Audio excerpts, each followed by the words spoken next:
Visakha railway జోన్పై మాట దాటివేశారు మంత్రి నారా లోకేష్. వాల్తేరు డివిజన్తో కూడిన రైల్వే జోన్పై ప్రశ్నించిన మీడియా ప్రతినిధులకు క్లారిటీ ఇవ్వలేదు. వాల్తేరు డివిజన్ను 2 రాష్ట్రాలు చూసుకుంటాయంటూ లోకేష్ మాట దాటవేశారు. వాల్తేరు డివిజన్తో కూడిన రైల్వే జోన్ కావాలని ఉత్తరాంధ్రులు డిమాండ్ చేశారు. వాల్తేరు డివిజన్ లేని రైల్వే జోన్ తలలేని మొండెం లాంటిదన్నారు ఉత్తరాంధ్ర ప్రజలు.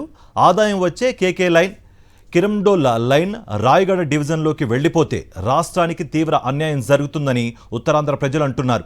అయితే రైల్వే జోన్ అంశంపై మంత్రి లోకేష్ ఎలాంటి స్పష్టత ఇవ్వకపోవడంపై ఉత్తరాంధ్ర ప్రజల్లో పలు అనుమానాలు వ్యక్తమవుతున్నాయి. విశాఖ రైల్వే జోన్కి కేకే లైన్తో వస్తుందో వితౌట్ అని ప్రచారం జరుగుతుంది. అదే 2 రాష్ట్రాల మధ్యలో ఉన్న ఇష్యూ. మనోళ్ళు కోరుకుంది ఉత్తరాంధ్రకి డివిజన్ రావాలన్నారు, ఆ డివిజన్ తీసుకొచ్చారు. ఒక్క నిమిషం దట్ ఇంక్లూడ్స్ ఒరిస్సా. కరెక్ట్, ఒరిస్సాలు చూసుకుంటారు, ఆంధ్ర మనం చూసుకుంటారు. రైల్వే జోన్పై మాట దాటివేత సంబంధించిన మరింత సమాచారం మా ప్రతినిధి నాయుడు అందిస్తారు. నాయుడు, కార్తీక్, ఉత్తరాంధ్ర ప్రజల ఆశలపై నీళ్లు జల్లే విధంగా మంత్రి నారా లోకేష్ వ్యవహరించారు. వాల్తేర్ డివిజన్ తో కూడుకున్న రైల్వే జోన్ ఇవ్వాలని ఉత్తరాంధ్ర ప్రజలు ఎంతో కాలంగా పోరాటం చేస్తున్నారు.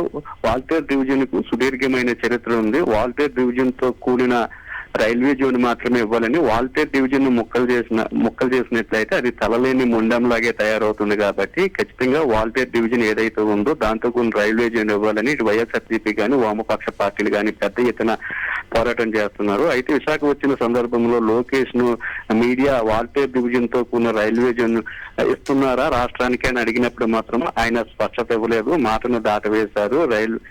వాల్తేర్ డివిజన్ అనేది ఒరిస్సా అలాగే ఆంధ్రప్రదేశ్ మధ్య 2 ముక్కలుగా అవుతుందనే విధంగా ఆయన మాట్లాడారు. దీంతో ఉత్తరాంధ్ర ప్రజలంతా కూడా తీవ్ర నిరాశకు గురయ్యారు.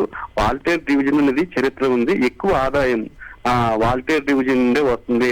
దేశంలోనే అత్యధిక ఆదాయం సంపాదించే డివిజన్లలో వాల్తేర్ డివిజన్ 5వ స్థానంలో ఉంది. ఏడాదికి సుమారు 10,000 కోట్ల రూపాయల ఆదాయం వస్తుంది. వాల్తేర్ డివిజన్ ను ముక్కలు చేసి ఆదాయం అధికంగా వచ్చే కేకే లైన్, కిరండోల్ ప్రాంతాలను రాయగఢ్ డివిజన్ లో కలిపినట్లయితే ఆదాయం అంతా కూడా ఒరిస్సా ప్రాంతానికి పోతుంది. అటువంటప్పుడు రైల్వే జోన్ ఆంధ్రప్రదేశ్ కి ప్రత్యేకంగా ఇచ్చినప్పటికీ కూడా ఎటువంటి ప్రయోజనం కూడా ఉండదు. కాబట్టి వాల్తేర్ డివిజన్ తో కొన్ని రైల్వే జోన్ ఇస్తేనే రాష్ట్రానికి ఎంతో మేలు కలుగుతుంది, అత్యధిక ఆదాయం కూడా మన రాష్ట్రానికి వస్తుంది. అలా ఇవ్వలేనట్లు వాల్తేర్ డివిజన్ ను ముక్కలు చేసినట్లయితే అత్యధిక ఆదాయం వచ్చేదంతా భాగం అంతా కూడా ఒరిస్సాకి పోతుంది. కాబట్టి ఒరిస్సాకి మేలు జరుగుతుంది, ఆంధ్రప్రదేశ్ కి జోన్ ఇచ్చిన ఎటువంటి ఉపయోగం ఉండదని అభిప్రాయం అయితే ఉత్తరాంధ్ర ప్రజల్లో ఎప్పటి నుంచి ఉంది. ఈ నేపథ్యంలోనే వాల్తేర్ డివిజన్ తో కూడిన రైల్వే జోన్ ఇవ్వాలని అనేక ఉద్యమాలు చేస్తుంది. వైఎస్ఆర్సీపీ కూడా ఈ విషయంలో తన వైఖరిని స్పష్టం చేసింది. వాల్తేర్ డివిజన్ తో కూడిన రైల్వే జోన్ ఇవ్వాలని డిమాండ్ చేస్తుంది. ఇవ్వనట్లయితే తాము కూడా పెద్ద ఎత్తున పోరాటం కూడా చేయడానికి